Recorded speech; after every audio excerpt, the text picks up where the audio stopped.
स्वागत है आपका भीम न्यूज इंडिया, देश के सबसे प्रमुख और विश्वसनीय चैनल में। आप देख रहे हैं भीम न्यूज इंडिया। नमस्कार, मैं आपके साथ हूं। आइए जानते हैं आज की ताजा अपडेट्स। देश और दुनिया में क्या चल रहा है उसकी पूरी जानकारी लेकर हाजिर हैं। सबसे पहले बात करते हैं आज के मुख्य समाचार की। पूरे भारत में भाजपा शासित राज्यों में अनुसूचित जाति पर दलित उत्पीड़न की घटनाएं सबसे अधिक हो रही हैं, जिसमें विशेषकर उत्तर प्रदेश में। यह कहना है राजेंद्र पाल गौतम, अनुसूचित जाति कांग्रेस के राष्ट्रीय अध्यक्ष हैं। देखिए आप भीम न्यूज इंडिया की रिपोर्ट। मैं हूं आपका दोस्त विनय कुमार सिंघल का आज की इस प्रेस कॉन्फ्रेंस में स्वागत करता हूं और बेहद दुख के साथ ये प्रेस कॉन्फ्रेंस मुझे करनी पड़ रही है। एक तरफ हम भारत को विश्व गुरु बनाने की बात कर रहे हैं, एक तरफ हम बात कर रहे हैं कि भारत एक विकसित भारत बनने वाला है, लेकिन उस विकसित भारत की तस्वीर क्या है? विकसित भारत बनाना तो दूर की बात है, अभी तो भारत के अंदर जो जाति और धर्म के नाम पर सरकार के संरक्षण में जहर घोलने का काम किया जा रहा है।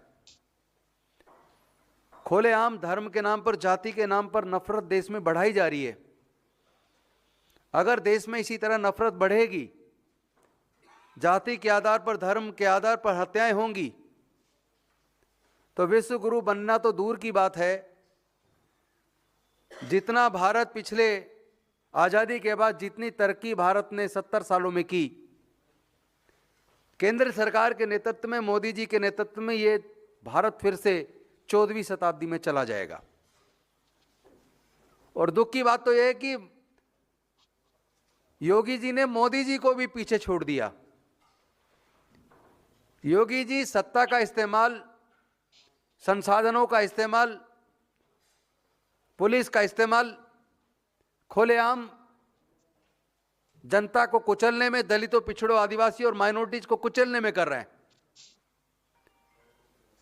जहां एक तरफ वो बात करते हैं नो टॉलरेंस पॉलिसी है, उत्तर प्रदेश की सरकार ने ही बुलडोजर खोज निकाला, लेकिन वो बुलडोजर अक्सर जाति और देखकर चलता है। जब दलित के ऊपर उत्पीड़न होता है तो वो बुलडोजर नहीं चलता। यहां तक कि पुलिस जितनी एक्टिव दिखनी चाहिए वो नहीं दिखती। अभी आपने देखा होगा, 4 दिन पहले की बात है, लगभग 4 से 5 दिन पहले उत्तर प्रदेश के मेरठ जिले के सरधना थाने के तहत एक लड़की अपनी मां के साथ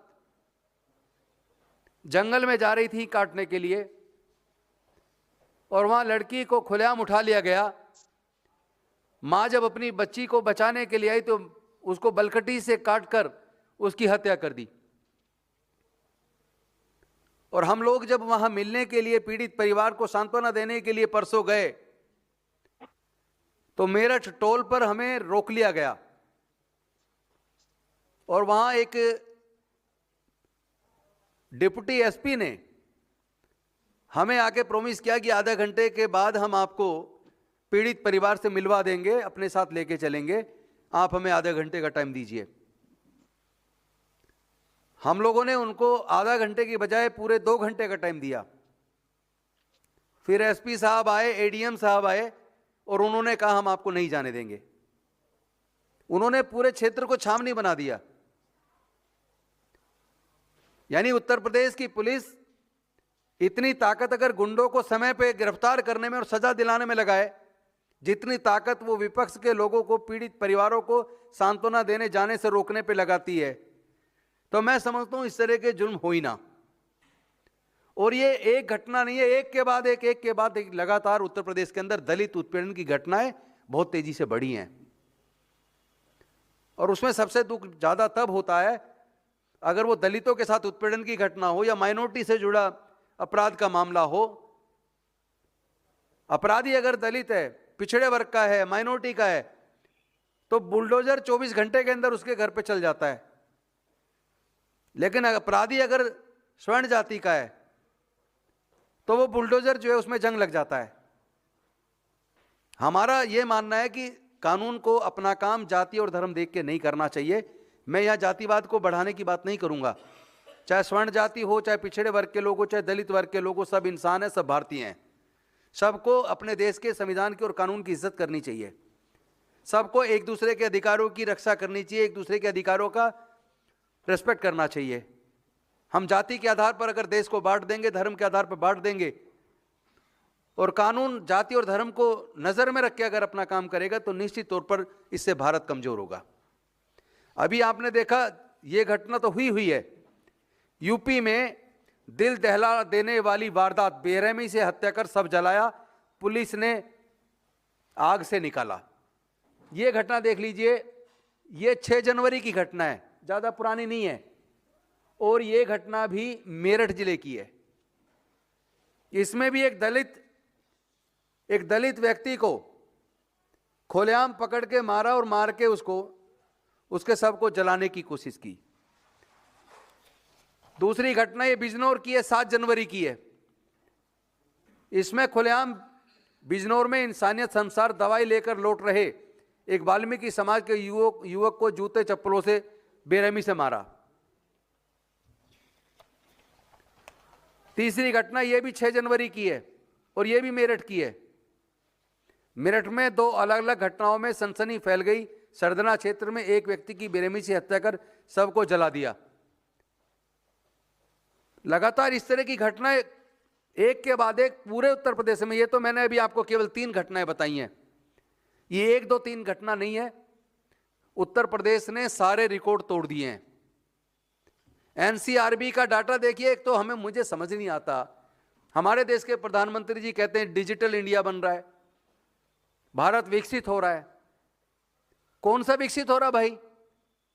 दलित एट्रोसिटी के ऊपर पहला डाटा आपका 2019 में आया और 2019 के बाद दलित उत्पीड़न की घटनाओं का एनसीआरबी का डाटा 2022 में आया। 19 के बाद 22, 3 साल लगे। इससे ज्यादा दुख की क्या बात होगी? 2022 के बाद अभी तक 26 आ गया, 4 साल हो गए, अभी तक कोई दलित उत्पीड़न का डाटा सार्वजनिक नहीं किया सरकार ने। यह है विकसित भारत। इतने तरक्की कर गया भारत की, 4 साल हो जाते हैं हम उत्पीड़न की घटनाओं को जनता के सामने या संसद के सामने रखने में भी हमारे जांच एजेंसियां पूरी तरह विफल हैं। हमारा मिनिस्ट्री ऑफ होम अफेयर्स तो पूरी तरह फेल है। हमारे देश का गृह मंत्री बिल्कुल फेल आदमी है और देश का प्रधानमंत्री, दोनों फेल हैं, क्योंकि दोनों का ध्यान केवल और केवल चुनाव जीतने पे, चुनाव लड़ने पे, चुनाव मैनेज करने पे, वोट चोरी पे, चुनाव चोरी पे, पूरा फोकस उनका उस पे है। कहीं मजदूरों के अधिकार छीन रहे हैं तो किसानों के अधिकार छीन रहे हैं, मनरेगा खत्म कर रोजगार की जो गारंटी वो छीन दी।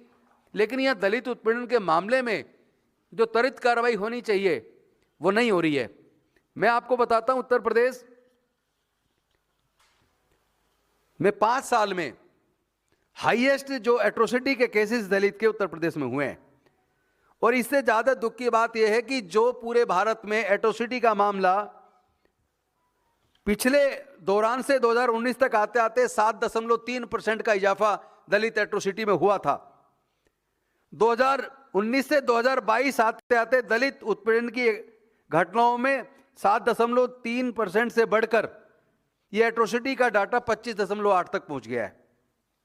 यानी कि एट्रोसिटी कंटिन्यूस 13.1 तक पहुंच गया है।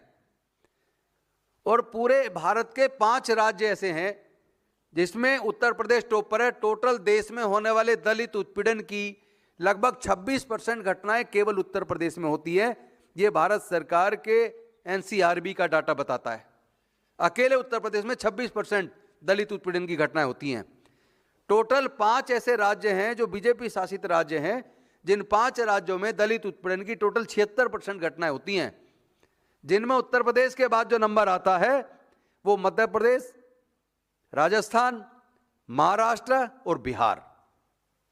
इन सारे ही राज्यों के अंदर बीजेपी की सरकार है और बीजेपी की सरकार में लगातार दलित उत्पीड़न बढ़ रहा है और उसमें पुलिस की जो कार्रवाई होनी चाहिए वो कार्रवाई समय पर नजर नहीं आती। एक ये डाटा आपके सामने मैं रख रहा हूं। 2022 में टोटल 57,582 केस हुए दलित उत्पीड़न के, जिसमें से अकेले उत्तर प्रदेश के अंदर ही 12,287 केस हुए। राजस्थान में 8,651 केस हुए। तीसरे नंबर पर मध्य प्रदेश 7,732 केस हुए। तो इस प्रकार से इसके बाद नंबर आता है बिहार का, यानी टोटल 5 राज्यों के अंदर ही 76% दलित उत्पीड़न के केस यूपी शासित राज्यों में हो रहे हैं।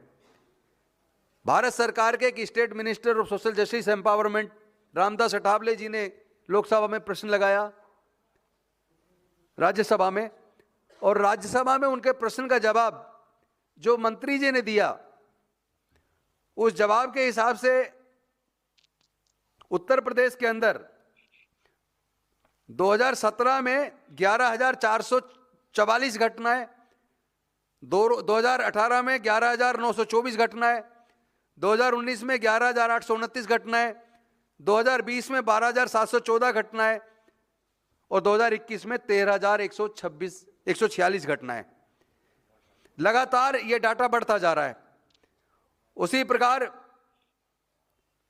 मध्य प्रदेश के अंदर 2017 में 5,892 घटनाएं, 2018 में 4,753 घटनाएं, 2019 में 5,300 घटनाएं, 2020 में 6,899 घटनाएं और 2021 में 7,214 घटनाएं। एक एक घटना में अगर आपको पढ़ के बताऊंगा तो बीजेपी शासित राज्यों में दलित उत्पीड़न की घटनाएं बहुत ज़्यादा तेजी से बढ़ी हैं, और वो इसलिए बढ़ी हैं क्योंकि वो सत्ता के संरक्षण में घटना करने वाले लोगों को सरकार की मदद मिलती है। अन्यथा अगर समय रहते कार्रवाई हो और जातिगत उत्पीड़न करने वालों के खिलाफ एट्रोसिटी एक्ट के अंदर तुरंत मुकदमा दर्ज करके और बाकी संबंधित जो धाराएं लगती हैं उसमें करके अगर तुरंत सख्त कार्रवाई हो जाए और टाइम बाउंड मैनर में इन्वेस्टिगेशन कंप्लीट हो जाए, फास्ट ट्रैक कोर्ट में, स्पेशल कोर्ट में स्पीडी ट्रायल करके अगर 6 महीने के अंदर सजा सुनिश्चित हो जाए, तो मैं बड़े भरोसे के साथ कह सकता हूं इस तरह के जो जातिगत आतंकवादी, जातीय आतंकवादी जिनको मैं बोलता हूं, उनके हौसले पस्त हो जाएंगे। जब उनको सजा होगी तो इस तरह की घटनाओं को लगाम लगाने में मदद मिलेगी। ये सिर्फ रिकॉर्डेड केस हैं, जो अनरिकॉर्डेड होते हैं उसका तो आप अंदाजा नहीं लगा सकते कितने, उसका अंदाजा इस कॉल से लगा लीजिए कि भारत की सरकार ने एक हेल्पलाइन नंबर जारी की थी कि कोई दलित एट्रोसिटी का मामला हो तो इस हेल्पलाइन नंबर पर सूचना दें। 6,50,000 से ज्यादा कॉल SC ST एट्रोसिटीज की 2021 में 1 साल के अंदर आई, और उसका आप डाटा देखेंगे तो दंग रह जाएंगे। इसमें मैं आपको बताता हूं, अकेले उत्तर प्रदेश के अंदर 3,33,516 कॉल आई, 3,33,516। और शर्म की बात यह है कि उसमें से केवल 825 मुकदमे फॉर्मली रजिस्टर्ड हुए। 3,33,516 कॉल पे मुकदमे दर्ज किए केवल 1825, और उसमें जो रजिस्टर्ड जो ग्रीवेंस हैं उनको किया केवल 1515। इसी प्रकार बिहार में टोटल कॉल आई 58,112 और ग्रीवेंस रजिस्टर्ड की गई 718 केवल, रिजॉल्व किए गए केवल 707। महाराष्ट्र में केवल 268 कंप्लेंट रजिस्टर्ड हुई। तो इस तरीके से जो जीरो टॉलरेंस की जो बात थी उनमें रिजोल्यूशन तो जीरो है, जो रिजोल्व किए केसेस महाराष्ट्र में जीरो है।